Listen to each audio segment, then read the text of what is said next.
Danas ćemo pričati malo o digitalizaciji poslovanja, odnosno digitalnoj transformaciji.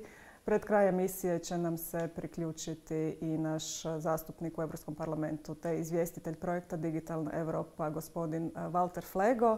A do tada ćemo ovdje u studiju imati malo razgovor ugodni narodno-poduzetničkog sa gostima. Sa mnom su tu gospođa Tajana Barančić.